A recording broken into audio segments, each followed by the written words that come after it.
வணக்கம். ஆன்மீக செய்திகள். வால்பாறை நடுமலை எஸ்டேட் பகுதியில் வடக்கு துண்டு கருப்பராயர் சுவாமி கோவில் உள்ளது.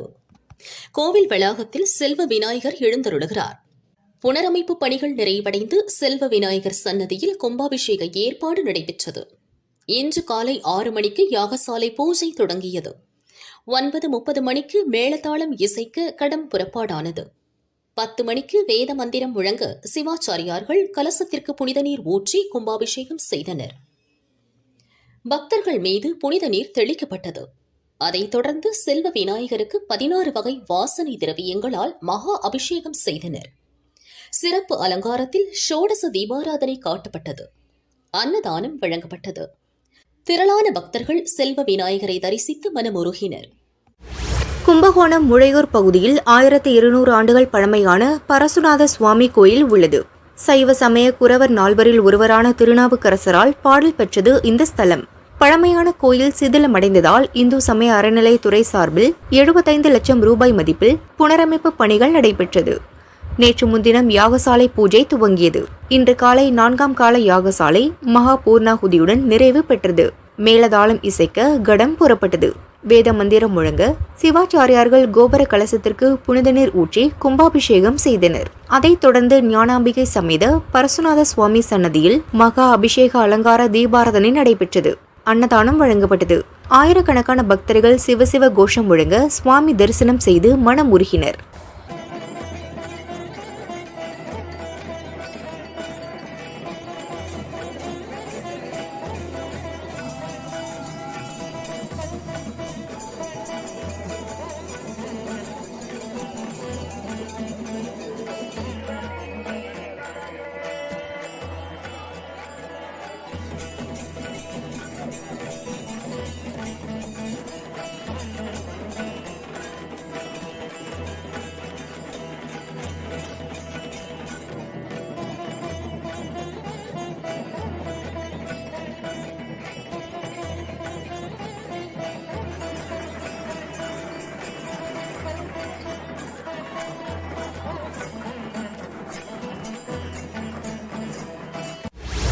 சின்மயா மிஷன் சார்பில் மாநில அளவிலான கீதா பாராயணம் போட்டி மற்றும் பரிசளிப்பு விழா 2025 மதுரை பரவையில் உள்ள ஆகாஷ் கிளப் வளாகத்தில் நடைபெற்றது. இதில் மதுரை சின்மயா மிஷன் சுவாமி சிவ யோகானந்தா பங்கேற்று பகவத்கீதையின் 15வது அத்தியாயம் குறித்து ஆசி உரை வழங்கினார். ஹரி ஓம். சுவாமிஜியினுடைய பாதங்களை முதலில் நான் நமஸ்கரித்துக் கொள்கின்றேன். இன்றைய சிறப்பு விருந்தினராக தினமலர் நாளிதழிலிருந்து இங்கு வருகை புரிந்து குழந்தைகளுக்கு 15வது அத்தியாயத்திலிருந்து ஒரு 3 விஷயங்களை மிக அற்புதமாக எடுத்துரைத்து இந்த நிகழ்ச்சியில் கலந்து கொள்கின்ற திரு லக்ஷ்மிபதி அவர்களை இந்த நிகழ்ச்சிக்கு சின்மயா மிஷன் சார்பில் வரவேற்பதிலும் நான் மிகவும் மகிழ்ச்சி அடைகின்றேன். பாரத தேசம் என்று பார்த்தோம் என்றால் இது ஒரு புனிதமான ஒரு தேசம். இங்கே நாம் கடவுளை வழிபடக்கூடிய முறை கூட வித்தியாசமான முறை. நாம் இறைவனை மட்டும் வழிபடுவது கிடையாது. பாரத தேசத்தில் நாம் அனைத்தையுமே இறைவனாக வழிபடுகின்றோம். மலையை நாம் புனிதமாக பார்க்கின்றோம். பகவானே கீதையில் மலைகளில் நான் இமயமாக இருக்கின்றேன் என்று சொல்கின்றார். நதிகளை புனிதமாக வணங்குகின்றோம். மரங்களை புனிதமாக வணங்குகின்றோம். இயற்கையினுடைய சக்திகள் ஆகாயம், காற்று, அக்னி, நீர், நிலம் என்று எல்லா பஞ்சபூதங்களையும் கூட நாம் இறை வடிவிலேயே வணங்குகின்றோம். ஒரு விஷயத்தை நாம் கவனித்து பார்த்தோம் என்றால் எவற்றையெல்லாம் நாம் புனிதமாக வணங்குகின்றோமோ அது மலையாக இருக்கட்டும், நதிகளாக இருக்கட்டும், மரங்களாக இருக்கட்டும், நாம் வழிபடக்கூடிய அனைத்தையுமே நம்முடைய வாழ்க்கையில் நாம் பயன்படுத்துகின்றோம். இன்னும் சொல்லப்போனால் நம்முடைய வாழ்க்கையில் எவையெல்லாம் இன்றியமையாததாக இருக்கின்றதோ அவற்றையெல்லாம் இறைவனுடைய உருவங்களாகவே நாம் பார்த்து வழிபடுகின்றோம். அப்படி நாம் வழிபடக்கூடிய பல புனிதமான விஷயங்களில் ஒன்று நம் பாரத தேசத்தினுடைய பொக்கிஷமாக இருக்கக்கூடிய மறைநூல்கள். மறைநூல்களையும் நாம் வழிபடுகின்றோம். ஒவ்வொரு மொழியிலும், தமிழில் எடுத்துக்கொண்டால் எண்ணற்ற மறைநூல்கள் இருக்கின்றது. திருக்குறளிலிருந்து துவங்கி திருமந்திரம், நாயன்மார்களுடைய பக்தி இலக்கியங்கள், ஆழ்வார்களுடைய பக்தி இலக்கியங்கள் என்று எடுத்துக்கொண்டோம் என்றால் நாம் எல்லா மறைநூல்களையும் வணங்குகின்றோம். குறிப்பாக சின்மயா மிஷனில் குருதேவர் இந்த பகவத்கீதை என்கின்ற இந்த மறைநூலிற்கு மிகவும் முக்கியத்துவத்தை அவர்கள் கொடுத்திருக்கின்றார்கள். எப்படி மரங்களை, நதிகளை, இயற்கைகளை எல்லாம் வணங்குவதோடு அவற்றையெல்லாம் நாம் பயன்படுத்துகின்றோமோ அதே போன்று இந்த புனித நூல்களை நாம் வீட்டில் வைத்து வழிபடுவதோடு நின்று விடாமல் அதில் சொல்லியிருக்கக்கூடிய உயர்ந்த கருத்துக்களை நாம் அன்றாடம் பயன்பாட்டிற்கு கொண்டு வர வேண்டும். அதனுடைய இன்றியமையாமை நாம் எல்லோருக்கும் தெரிய வேண்டும் என்பதற்காக இந்த பகவத்கீதையை சிறு வயதிலிருந்தே குழந்தைகளுக்கு இதில் கூறியிருக்கக்கூடிய உயர்ந்த விஷயங்களை கொண்டு செல்ல வேண்டும் என்பதற்காக குருதேவர் இந்த மகத்தான சின்மய இயக்கத்தை அவர்கள் ஆரம்பித்திருக்கின்றார்கள். ஆகவே பகவத்கீதை என்பது வழிபடுவதற்காக மட்டுமில்லை, படிப்பதற்காக மட்டுமல்லாத நாம் அன்றாடம் பயன்படுத்த வேண்டிய ஒரு நூல். இந்த உலகத்தில் பொழுதுபோக்கிற்காக எத்தனையோ நூல்கள் இருக்கின்றது. இப்போ குழந்தைகளை கேட்டோம் என்றால் எத்தனையோ கதைகள் பொழுதுபோக்கிற்காக படிக்கின்றோம். கிட்டத்தட்ட 20-25 வருடங்கள் பள்ளிகளிலாகட்டும் அல்லது பல்கலைக்கழகங்களிலாகட்டும் பொருள் சேர்ப்பதற்கான கல்வியை நாம் படிக்கின்றோம். சில புத்தகங்களை பொருளுக்காக படிக்கின்றோம், சில புத்தகங்களை பொருள் சேர்ப்பதற்காக நாம் படிக்கின்றோம். நாம் படிக்கக்கூடிய அனைத்துமே பொருள் சேர்ப்பதற்காக. ஆனால் வாழ்க்கையை எவ்வாறு நாம் வாழ வேண்டும், வாழ்க்கையினுடைய உண்மையான உள் அர்த்தத்தை புரிந்து கொள்வதற்கான எந்த ஒரு புத்தகங்களையும் நாம் முதலில் படிப்பது கிடையாது. நாம் பொழுதுபோக்கிற்காக படித்தாலும் பொருள் சேர்ப்பதற்காக படித்தாலும் வாழ்க்கை முழு அர்த்தத்தோடு இருக்க வேண்டும் என்றால் அதற்கு நாம் எல்லோரும் நிச்சயமாக படிக்க வேண்டிய ஒரு புத்தகம் என்று ஒன்று இருக்கின்றது என்றால் அது பகவத்கீதை தான். நம்முடைய வாழ்க்கையில் எது மிக முக்கியமானதோ முதலில் அந்த புத்தகத்தை நாம் படிக்க வேண்டும். பண்டைய குருகுல காலங்களில் பொருள் சேர்க்கக்கூடிய கல்விகள் இவற்றையெல்லாம் சொல்வதற்கு முன்பாக நமக்கு எதை அவர்கள் முதலில் கொடுத்தார்கள் என்றால் இந்த ஆன்மீக கல்வியை தான் நமக்கு முதலில் அறிவித்தார்கள். வாழ்க்கையை பொருள் உள்ளபடி மாற்றிக்கொள்வதற்கான ஒரு கல்வியை நமக்கு கொடுத்தார்கள்.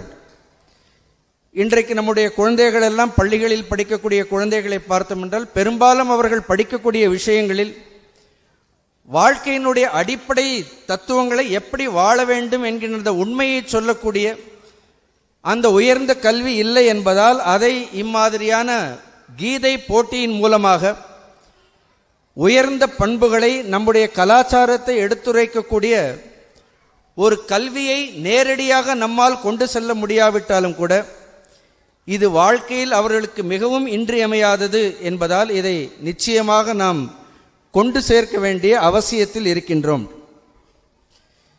இன்றைக்கு காலையில் கூட சுவாமிஜி அவர்கள் அழகாக பேசினார்கள். போட்டியில் வெற்றி பெறுவது என்பது மிகவும் முக்கியமா அல்லது வாழ்க்கையில் வெற்றி பெறுவது என்பது மிகவும் முக்கியமா?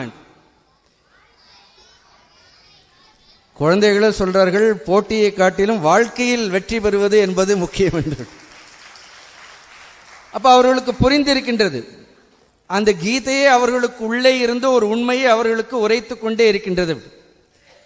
போட்டியில் வெற்றி பெற்றோம் என்றால் போட்டியில் மட்டும்தான் வெற்றி பெறுவோம். ஒருவேளை போட்டியில் நாம் தோல்வி அடைந்தாலும் கூட, போட்டியில் பரிசுகளை நாம் பெறாவிட்டாலும் கூட, மற்றவர்களுடைய வெற்றியில் சந்தோஷப்படும் பொழுது நாம் வெற்றி பெற முடியாவிட்டாலும் மீண்டும் முயற்சிப்போம் என்று தோல்வியையும் வெற்றியையும் ஏற்றுக்கொள்பவர்கள் வாழ்க்கையில் வெற்றி அடைவார்கள். போட்டியில் வெற்றி அடைந்தால் போட்டியில் மட்டும்தான் நாம் வெற்றி அடைவோம். ஆனால் வெற்றியையும் தோல்வியையும் இப்பொழுதே நாம் சமமாக இந்த வயதிலேயே ஏற்றுக்கொண்டு விட்டோம் என்றால் வாழ்க்கையில் நிச்சயம் நாம் வெற்றி அடைந்து விடுவோம். பகவத்கீதை போட்டிக்கான நூல் அல்ல. பகவத்கீதை வாழ்க்கையில் நாம் எவ்வாறு வெற்றி பெற வேண்டும் என்கின்ற ஒரு மகத்தான ஒரு அற்புதத்தை நமக்கு சொல்லக்கூடிய ஒரு அழகான நூல். காலையில் ரொம்ப அழகாக சுவாமிஜி அவர்கள் சொன்னார்கள், கர்மண்யவாதிகாரஸ்தே மாஃபலேஷு கதாச்சன மா கர்ம ஃபலஹேதுர் பூத் மாதே சங்கோஸ்துவ கர்மணின். எந்த அத்தியாயம் அது? எந்த அத்தியாயத்திலிருந்து? சந்தேகம் இல்லை, 2வதா 3வதான்? இப்பொழுது உங்களுக்கு அதே போன்ற ஒரே ஒரு ஸ்லோகத்தை நான் கூறிக்கொண்டு அமர்கின்றேன். அந்த ஸ்லோகத்தோடு வாழ்க்கையில் வெற்றி பெறுவதற்கு நீங்கள் 2வது அத்தியாயத்திலிருந்து இன்னொரு ஸ்லோகத்தை நீங்கள் மனப்பாடம் செய்து விடுங்கள். இந்த ஸ்லோகத்தை நீங்கள் மனப்பாடம் செய்து விட்டீர்கள் என்றால் வாழ்க்கையில் நீங்கள் வெற்றி பெறுவதை, உயர்ந்த இலக்கை அடைவதை, இன்னும் சொல்லப்போனால் ரொம்ப அழகாக சொல்றார்கள், சர்வஸ்ய சாகம் குருதி சந்நிவிஷ்டக மத்தஸ்மிருதி ஞானம் அப்போகனஞ்ச என்று எல்லாருடைய உள்ளத்திலும் வீற்றிருக்கக்கூடிய இறைவனை தரிசிக்க வேண்டும் என்றாலும், உயர்ந்த ஆன்மீக அனுபவங்களை நீங்கள் பெற வேண்டும் என்றாலும் கூட இந்த பகவத்கீதையினுடைய 2வது ஸ்லோகத்தையும் நீங்கள் படிக்க வேண்டும். யாராவது எந்த ஸ்லோகம் என்று கணிக்க முடிந்ததா எதை நான் கூறப்போகின்றேன் என்று? சுக துக்கே சமே கிருத்வா லாபா லாபௌ ஜயா ஜயோ ததோ யுத்தாய யுஜ்யஸ்வ நைவம் பாபமவாப்ஸ்யசி. ரொம்ப அழகான ஸ்லோகம். இன்பமோ துன்பமோ, வெற்றியோ தோல்வியோ, லாபமோ நஷ்டமோ, எல்லாவற்றையும் சமநிலையில் எடுத்துக்கொண்டு, அர்ஜுனா உனக்கிட்ட பணியை நீ செய்தால் தோல்வி என்கின்ற ஒரு பாபமானது உன்னை ஒரு பொழுதும் வந்து அடையாது என்று பகவான் மிக தெளிவாக இங்கே, பாபம் என்பது நம் வாழ்க்கையில் படக்கூடிய கவலைகள். பாபம் என்பது நம்முடைய இயலாமையைத்தான் பாபம் என்று சொல்கின்றார். யாரொருவர் இந்த வாழ்க்கை பாடத்தை, எல்லாவற்றையும் சமமாக எடுத்துக்கொள்ளக்கூடிய இந்த வாழ்க்கை பாடத்தை நன்றாக கற்றுக்கொண்டு விடுகின்றார்களோ அவர்கள் எல்லா இயலாமையிலிருந்தும் நீங்கி வாழ்க்கையினுடைய உயர்ந்த லட்சியத்தை அடைவார்கள் என்று. ஆகவே இன்றைக்கு காலையில் ஒரு ஸ்லோகம், மாலையில் ஒரு ஸ்லோகம், இவ்வாறாக எல்லா ஸ்லோகத்தையும் நாம் படித்தோம் என்றால், கீதையினுடைய ஒவ்வொரு ஸ்லோகத்தையும் படித்தோம் என்றால் நிச்சயமாக நீங்கள் வாழ்க்கையில் வெற்றி பெறலாம் என்பதை கூறிக்கொண்டு, இன்றைக்கு நான் தினமலர் நாளிதழை குறித்து சொல்ல வேண்டும். கடந்த 30 வருடங்களாக சின்மயா மிஷனுடைய வளர்ச்சியில் தினமலரினுடைய பங்கு மிகப்பெரிய ஒரு பங்கு. அவர்கள் இங்கே இருக்கின்றார்கள் என்பதற்காக நான் சொல்லவில்லை. அது எப்பொழுதும் நடுநிலையை கடைபிடிக்கக்கூடிய ஒரு நல்ல நாளிதழ்.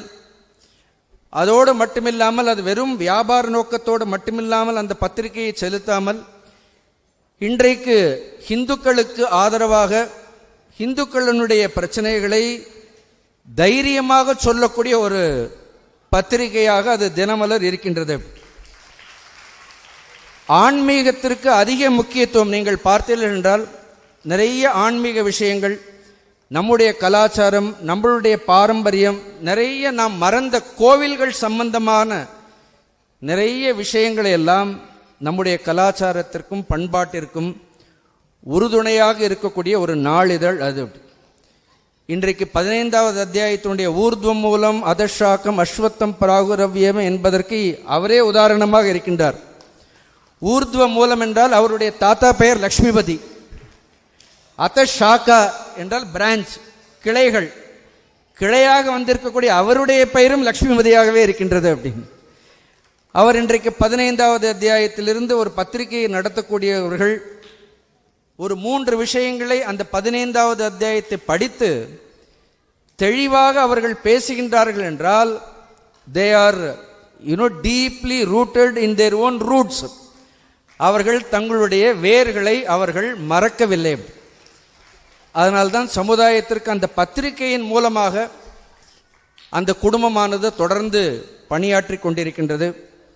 அவர்களுக்கும் பெற்றோர்களுக்கும் பரிசுகளை குறித்து கேட்க வேண்டும் என்பதற்காக ஆவலோடு அமர்ந்திருக்கக்கூடிய குழந்தைகளுக்கும் எல்லோருக்கும் இறைவனுடைய அருளும் குருநாதருடைய அருளும் இருக்க வேண்டும் என்று பிரார்த்தித்து கொண்டு, இந்த ஆண்டு மாநில அளவில் இந்த போட்டியை நடத்துவதற்கு இந்த சின்மயா மிஷன் மதுரை அமைப்பினை தேர்ந்தெடுத்து எங்களுக்கெல்லாம் உங்களை அழைத்து அரவணைத்து உபசரித்து இந்த நிகழ்ச்சியை ஏற்பாடு செய்வதற்கு ஒரு வாய்ப்பளித்த எங்களுடைய சென்னை சின்மயா மிஷனுடைய உறுப்பினர் திரு ஹரிஷ்யாம் அவர்களுக்கும், இன்றைய போட்டியில் நடுவர்களாக வெவ்வேறு இடங்களிலிருந்து வந்திருந்த எல்லா நடுவர்களுக்கும், கடந்த 6 மாதங்களாக இந்த போட்டியை சிறப்பாக நடத்த வேண்டும் என்பதற்காக அயராது உழைத்த சின்மயா மிஷனுடைய அங்கத்தரினர் அனைவருக்கும், பிரம்மச்சாரி அவர்களுக்கும் இறைவனுடைய அருளும் குருநாதருடைய ஆசைகளும் எப்பொழுதும் இருக்க வேண்டும் என்று பிரார்த்தித்துக் கொள்கின்றேன். நன்றி, வணக்கம்.